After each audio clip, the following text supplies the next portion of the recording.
Hello everyone, welcome back. Today I am going to cover regarding fracture healing revisited.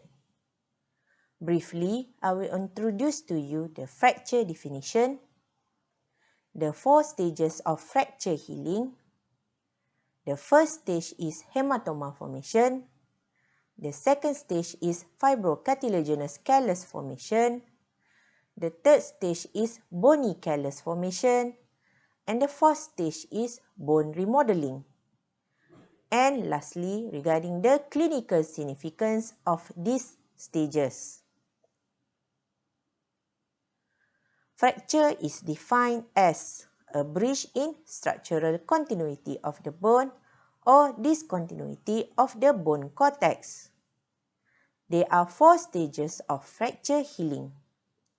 1. Hematoma formation. 2. Fibrocartilaginous callus formation. 3. Bony callus formation. And 4. Bone remodeling. Remember that these 4 stages can be overlapped. The first stage or hematoma formation stage start from day 1 to day 5. It occurs immediately after fracture. The blood vessels supplying the bone and periosteum are ruptured, causing hematoma formation around the fracture site. The hematoma will close and forms a temporary frame for the fracture healing. Nice scar, right? It is the most common cause of fracture is motor vehicle accident. The injury to the bone results in the secretion of the pro-inflammatory cytokines like tumor necrosis alpha, TNF-alpha, bone morphogenic protein, BMPs, and interleukins. Interleukin 1, interleukin 6, interleukin 11, and interleukin 23. These cytokines act to attract macrophage, monocytes, and lymphocytes. These cells act to attract the macrophage, monocytes, and lymphocyte.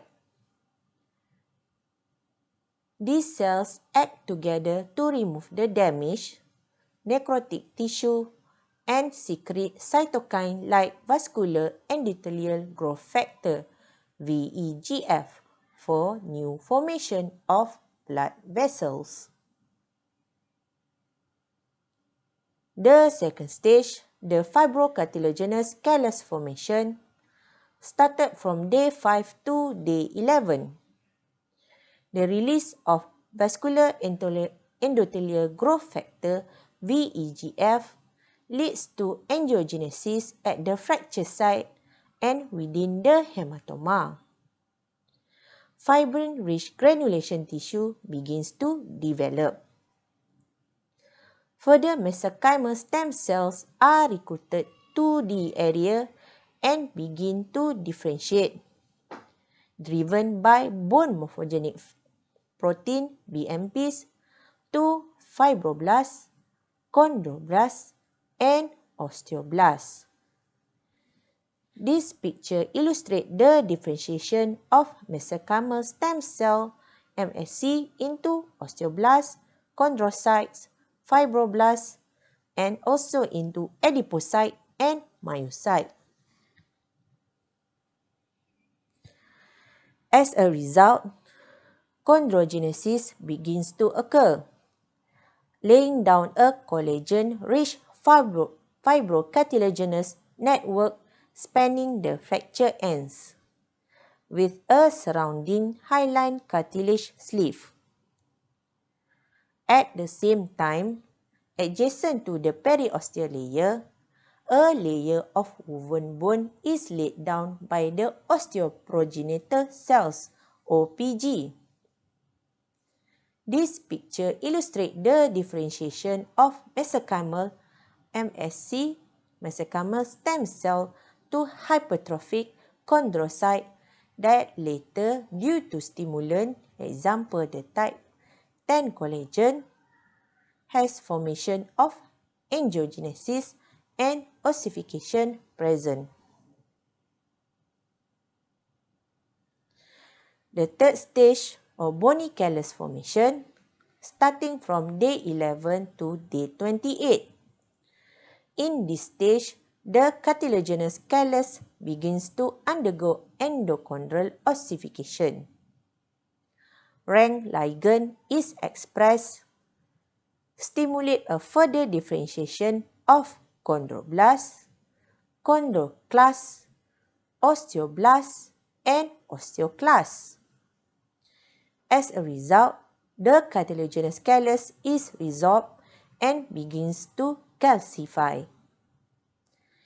This picture illustrates the net effect of bone formation and bone resorption that occur in the bone surface and the action of rank ligand, macrophage, and OPG, osteoprogenitor cells, and the action of PTH, parathyroid hormone, in regulating the effect of bone formation and bone resorption. Subperiosteally, woven bone continues to be laid down. The newly formed blood vessels continue to proliferate, allowing further migration of mesenchymal stem cells. At the end of this phase, a hard, calcified callus of immature bone forms. This picture illustrates the histology of the woven bone. The fourth stage or the final stage, bone remodeling, starting from day 18 onwards, lasting months to years. With the continued migration of osteoblasts and osteoclasts, the hard callus undergoes repeated remodeling or couple remodeling. This couple remodeling is a balance of resorption by the osteoclasts and the new bone formation by osteoblasts. The center of the callus is ultimately replaced by compact bone, while the callus edges become replaced by lamellar bone. This picture illustrates the histology of the spongy bone. Okay, everyone? Substantial remodeling of the vasculature occurs alongside these changes. The process of bone remodeling lasts for many months, ultimately resulting in the regeneration of the normal bone structure. Clinical significance of these stages. Primary bone healing is the re-establishment of the cortex without the formation of a callus. It occurs if a fracture is adequately fixed through reduction. By reducing an adequate fixation, it results in the minimal formation of granulation tissue and callus. Cutting cones of osteoclasts cross the fracture site to the resorbed damaged bone, and osteoblasts lay down new bone. Secondary bone healing. Fracture heals through formation of a callus and subsequent remodeling.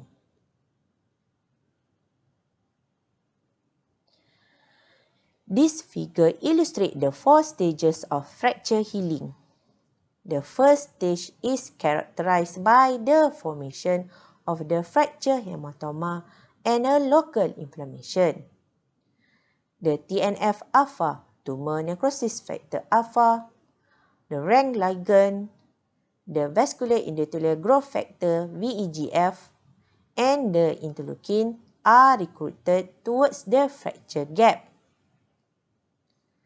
In the second stage, the chondro progenitor cells differentiate into chondroblasts and start to build an early fibrocartilaginous bridging area, while angiogenesis still continue. The bony callus formation stage is characterized by endochondral ossification. In the last stage, the bone structure and function is completely restored by the net effect of bone forming and bone resorbing cells. Yay! We have reached to the end of this video. See you in the next one. Take care and bye.